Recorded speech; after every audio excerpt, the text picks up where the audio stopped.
Any of you enjoy watching dirty jobs? With Mike Rowe, when you have a day where you just need to vegetate and watch something on TV, it's kind of perfect. He goes into these places that no one wants to go. And you see people who have their work done in the sewers, or maybe up north when it's 15 below and a water main breaks and they have to dig it out and fix it.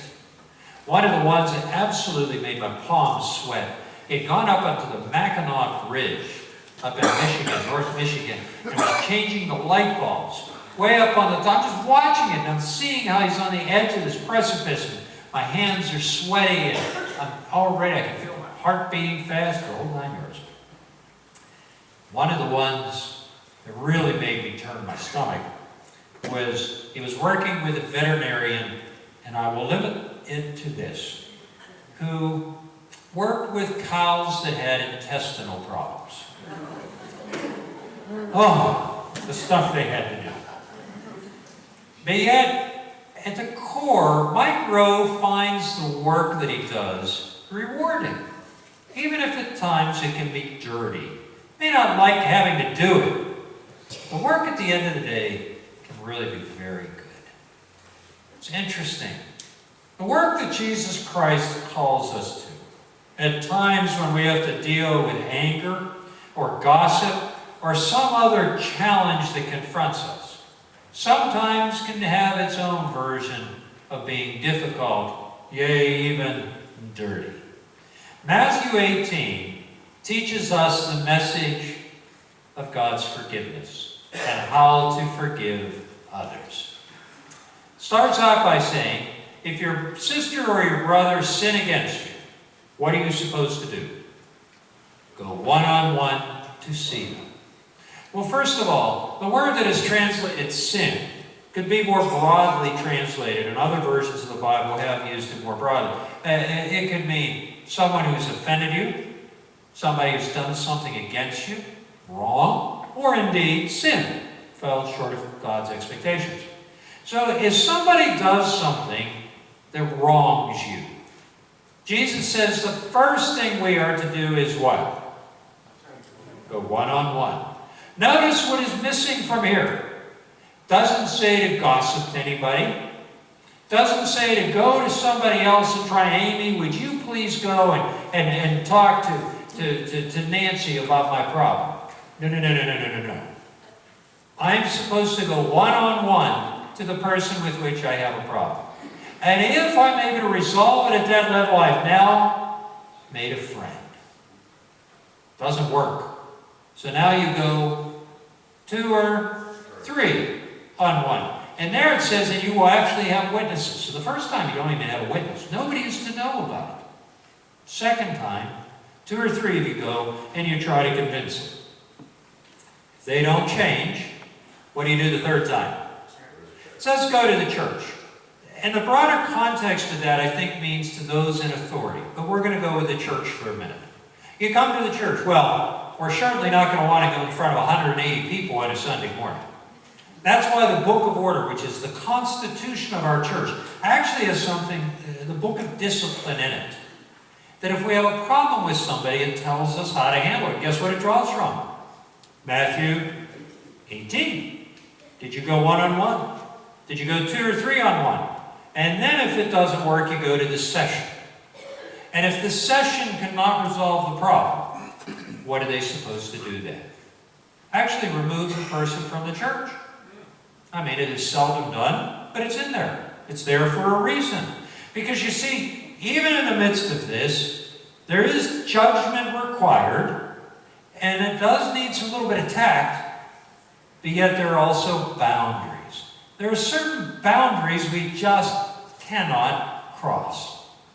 So, one-on-one, 2 or 3 on one, and then a larger group on one.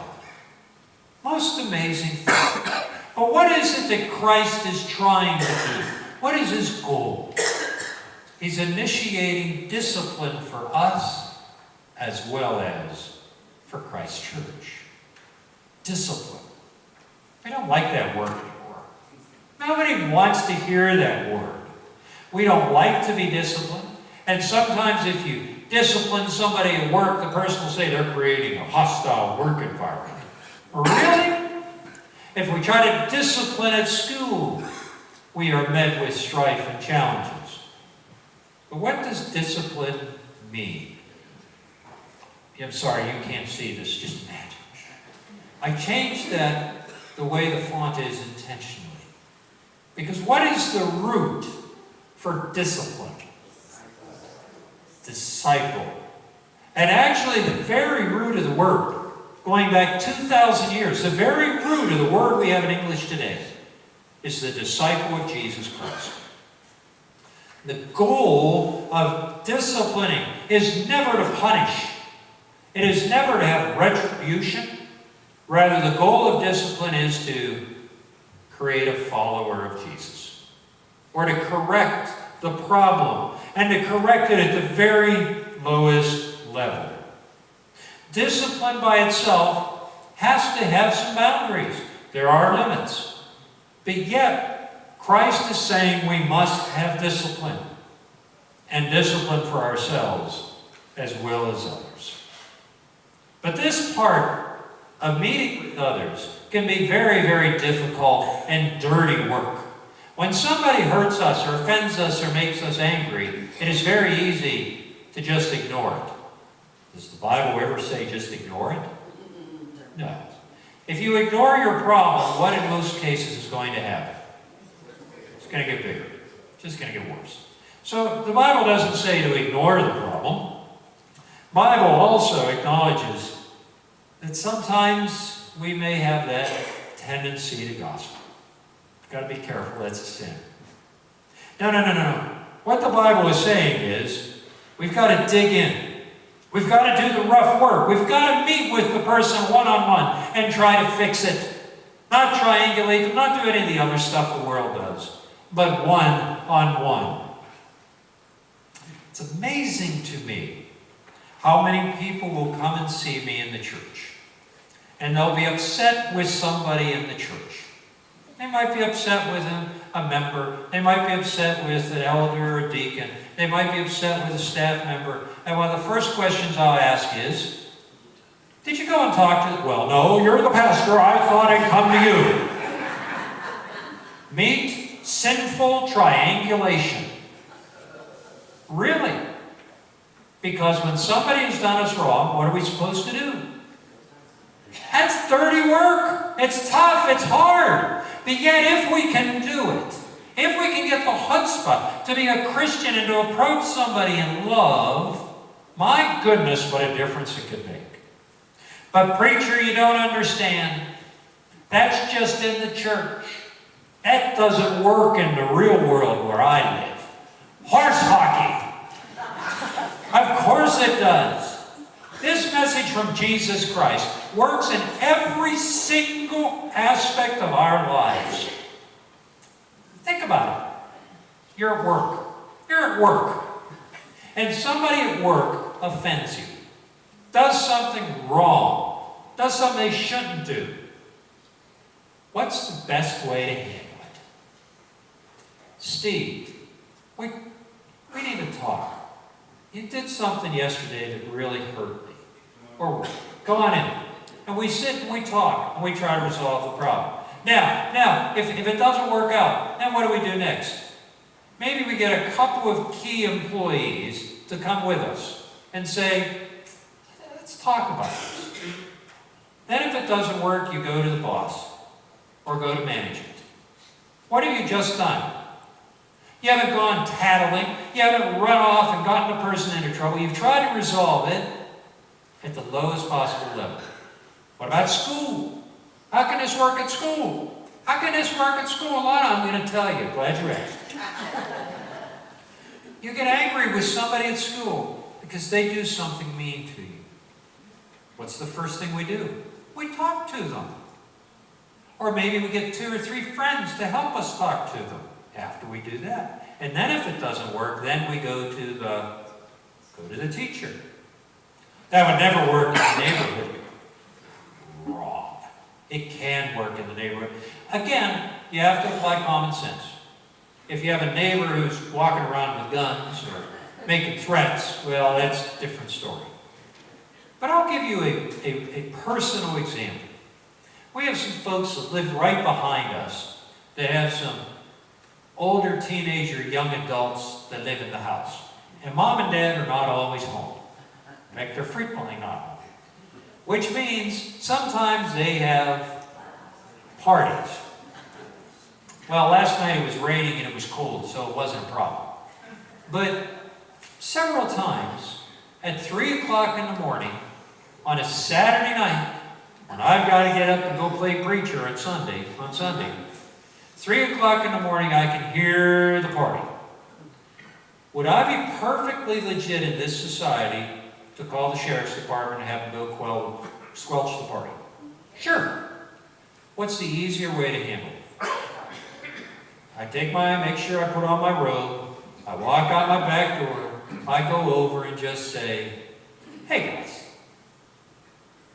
3 o'clock. Oh, Clint, we're so sorry. Were we that loud? No problem. And you know what they've done every time? Turn the volume down, talk quiet. Actually, they offered me one a couple of times. They offered one. But I told them at 3 o'clock in the morning before I go to church, it probably wouldn't be a good idea. Now, if it was a sangria, anyhow. But the point is, you go over and you talk to them one-on-one. Let's say they don't listen. Gotta get a couple of neighbors and go over and talk to them. Sure. Then if it doesn't work, if I contact the homeowners association or 911, you bump it up. But the goal that Jesus Christ has for us is to one-on-one restore the relationship. And it's amazing how many of us will do everything we can to get out of doing it. But when we do it, life is better. Life is so very much better. But then Peter was up to Jesus. Got him up, Peter. Always asks the questions the rest of us want to ask and didn't think about it. Well, Christ, how many times should we forgive? 7 times. 7? 7 times? What's Jesus say? 77 times.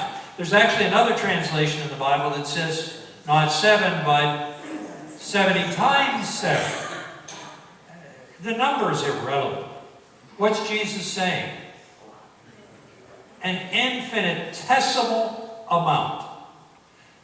How many times has Jesus forgiven you? How many times in our lives has Christ forgiven you and me? I lost count 40 or 50 years ago. It's infinitesimal. Yet, what is Jesus saying we are supposed to do? We are supposed to forgive others. Oh, by the way, does forgiveness necessarily mean we forget everything? I'll give you a really good example. I was stated clerk of Peace River Presbyterian. We had a problem in one of our little churches, and they formed an administrative commission which kind of can oversee or even remove the session if need be. And we actually had removed the session there. And we were working with the treasurer, and there were some problems. Not big stuff. Nobody had stolen anything, but there were some problems.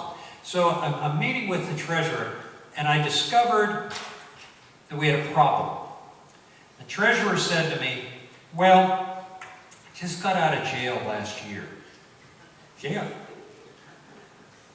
Tell me more. What happened? He said, oh, it was bad. Well, what happened? Well, I got arrested for embezzling some money from my company. How long were you in jail? I was a felony. I was in jail 10 years. You see, he was at the Charlotte County Institution. So I was there for 10 years. 10 years. Wow. I left, met with the leadership of the church, and I said, what are you doing? Are you out of your mind? You can't have a treasurer who has just got out of jail for embezzling money. And here's the better part. They didn't have 2 signers on the check. He took all the money that came in every Sunday morning, took it to the bank by himself, took all the money out, wrote the checks himself for the church. Now here's good news. He did not steal 1 penny from that church. However, the leaders of the church turned to me and said, well, Pastor, Jesus says you're supposed to forgive 70 times 7. I said, forgive? Yes. Be foolish? No. There's another place for him to fit within the church. Maybe he can usher. Maybe he can help cook meals. Maybe he can cut the grass. Maybe there's someplace else, visit the sick or the shut-ins. But if the guy has had a problem in the past, a really serious problem with money, and you're letting him go off without any supervision, that's foolish. So we forgive, but we also create appropriate boundaries to help the individual. So Christ isn't telling us to be foolhardy, but we are still to forgive. Does that make sense? But out of it, when we do that, something remarkable happens within a church. When we start going one-on-one to people and solving the problems at the lowest level, suddenly the love of Jesus Christ begins to appear. When we have problems at work and things are done as Christ has taught us, suddenly the love of Christ begins to appear. It happens at school, it happens at home. I've done a lot of funerals in my lifetime, too many. And I must say, when the time comes that I die, I hope they say, well, he wasn't the poorest preacher in town, and he was a pretty nice guy. But I hope they say he had a kind heart and was quick to forgive others. And that's a pretty good reputation to have when the time comes. That's where God is calling us. But I'm going to close this sermon not with a simple preaching, but with meddling. How many of you say the Lord's Prayer?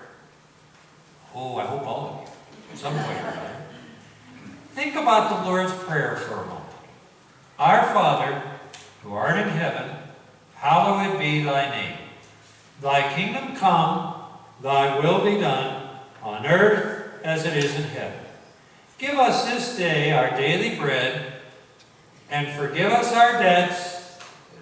Stop. And forgive us our debts. I didn't hear that. What was that word? As we forgive our debtors. You can insert sins. You can insert trespasses. You can insert wrongs. Keep on going. What is the Lord's Prayer saying here? Lord, forgive me the way I forgive others. How are we forgiving others? Who are we holding a grudge against? Who are we angry with? Who do we continue to hold that right? He only knew I didn't have a peace of mind. And if we're holding that, how are we asking God to forgive us? Precisely the same way. May we forgive others the way Jesus Christ has forgiven us. That's the challenge for the week ahead and beyond. Thanks be to God. Amen. Please stand.